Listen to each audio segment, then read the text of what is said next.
CNT act में 19 अध्याय हैं और 271 धाराएं हैं। सभी धाराएं को पढ़ लें।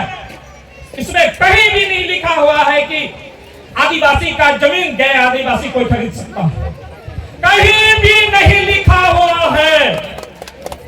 यहाँ तो हम लोग ही लोग नहीं जानते हैं कि हम क्या है। पहले अपना आइडेंटिटी पहले पहचानिए,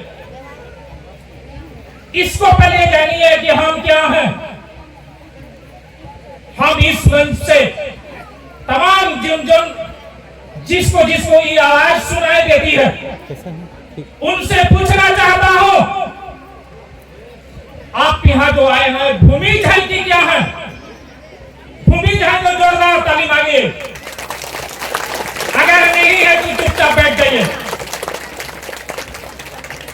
आपका आइडेंटिफिकेशन कहता है कि हम भूमिज हैं, तो आप जान लीजिए जनगणना आ रहा है, आपको पूछा जाएगा कौन चीज है, कौन जाति के हैं, आप क्या बोलेंगे बताइए, जोर से बोलिए।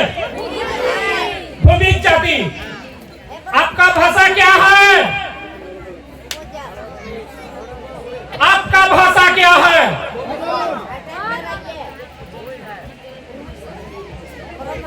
समझ गए? यही है हमारी सबसे बड़ी कमजोरी। अब भूमिज का बच्चा भूमिज नहीं होगा तो क्या संथाल होगा? भूमिज का बच्चा क्या माझी होगा? भूमिज का बच्चा क्या मंडल होगा? तो क्या होगा? भूमिज का बच्चा भूमिज होगा। और बहुत सारी चीज है। आप उसी प्रकार आइए पेशा कानून में जो हमारे संकल्प है, कितनी 1996 में बना पेशा कानून, उसके बाद कितनी सरकार ने, झारखंड सरकार ने हाई कोर्ट के, सुप्रीम कोर्ट के आदेश के आलोक में पेशा कानून को लागू किया 2 जनवरी 2026 को। उसमें भी हम जितना भी हमारे साथी बहुत सा है पेशा कानून पर काम तो करते हैं, लेकिन उसमें बहुत सा अपने आप को अपना परिचय नहीं दे पाते हैं कि हम भूमिज है कि क्या है।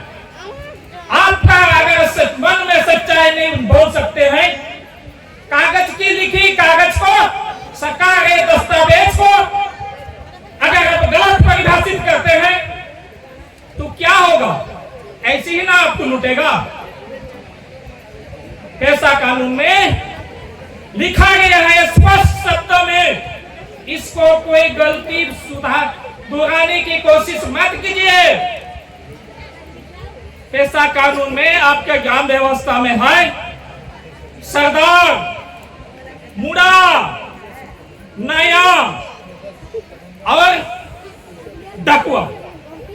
भूल के भी नया को पहान मत कहिए और भूल के भी मुड़ा को मुंडा मत कहिए। एक ये लॉ की चीज है, यह एक सरकार की संकल्प की चीज है। अगर आप अपना आइडेंटिफिकेशन खो देते हैं तो आप क्या जमीन बचा लीजिएगा? बचा नहीं सकिएगा।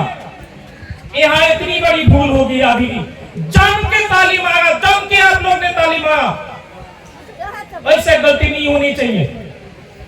आप अगर भूमिज हैं, भूमिज अपना परिचय दीजिए, मैं भूमिज हूं।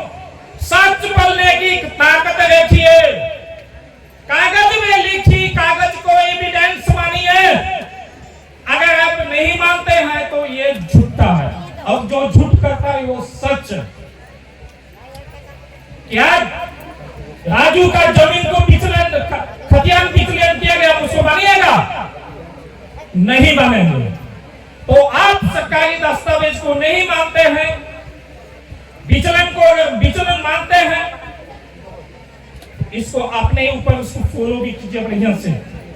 जो चीज मैंने बोला है जान लीजिए, हम लोग ने जिंदाबाद जिंदाबाद क्या बोले, भूमिज मुंडा समाज जिंदाबाद, भूमिज मुंडा समाज जिंदाबाद, भूमिज मुंडा समाज जिंदाबाद। मैं जानना चाहता हूं कब से ये 32 के जगह 33 ट्राइबल बन गया झारखंड में, लेकिन 34 जनजाति कौन से कैसे बन गया? भूमिज मुंडा कोई समाज है क्या? भूमिज मुंडा कोई समाज नहीं है। समाज है तो भूमिज है या तो मुंडा है, यह दोनों अलग अलग चीज है। आपको पहचानने की जरूरत है, आपको पहचानने की जरूरत है। अगर मिस करते हैं तो समझ लीजिए आप सब जगह गड़बड़ाएंगे ही।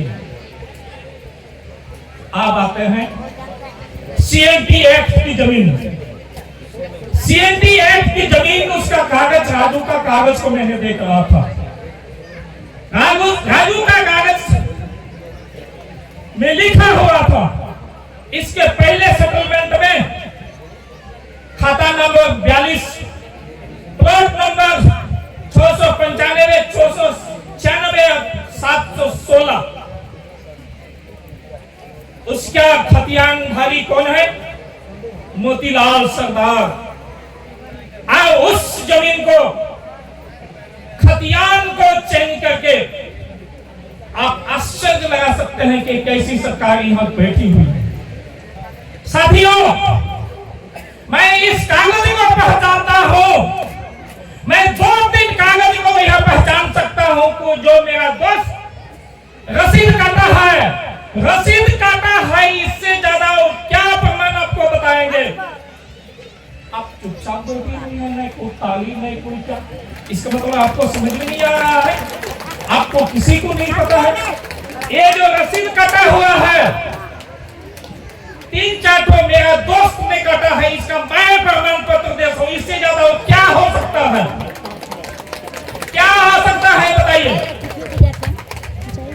इतनी बड़ी एविडेंस मैं प्रमाण कर रहा हूं कि इस राजू का जमीन का रसीद हमारे दोस्त ने रसीद काटा है, लगन काटा है, ये मैं प्रमाण दे रहा हूं।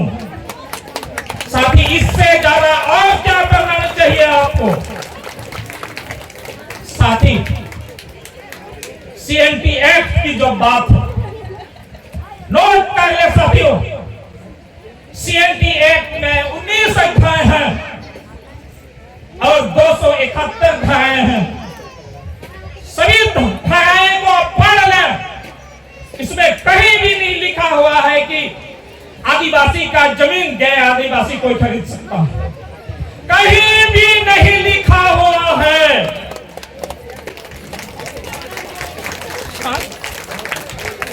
इसका मतलब आप सोचते हैं कि जमीन हम लोग का ले दूसरा, आप में कोई जज्बा नहीं है, आप में कोई हौसला नहीं है, जिसके कारण आप ऐसे चुपचाप एकदम फोन सब जैसा चुपचाप।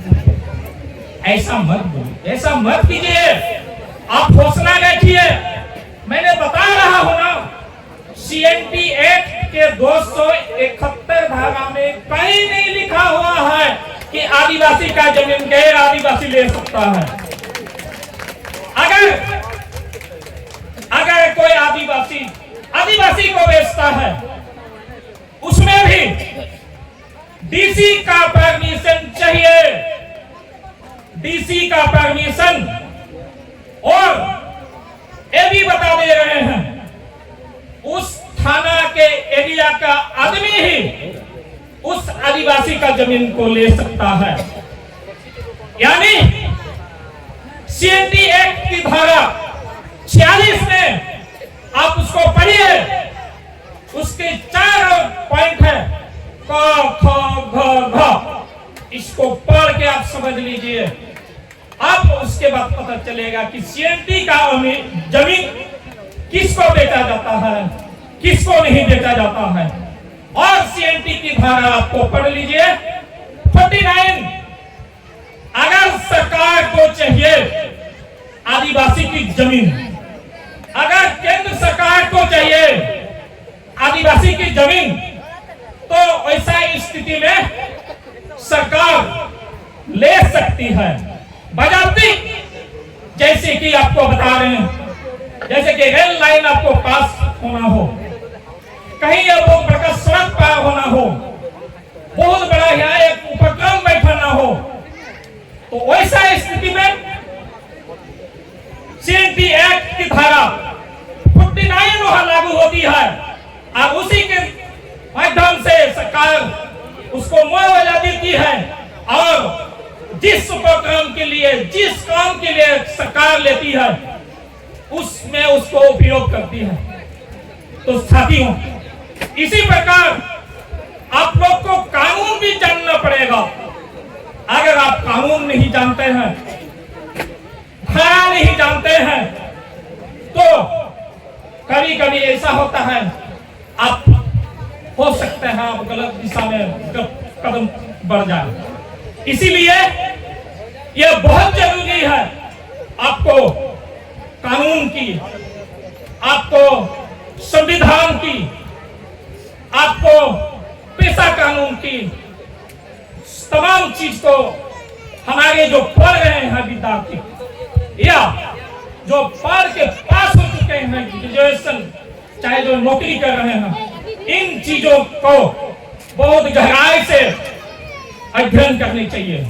और अंत में एक बात और बोलना चाहेंगे, ये एक्ट की जब बात आती है, ये जो संकल्प की चिट्ठी की जो बात आती है, इसको हूबहू आप फॉलो करने की कोशिश कीजिए, अन्यथा क्या होगा जानते हैं?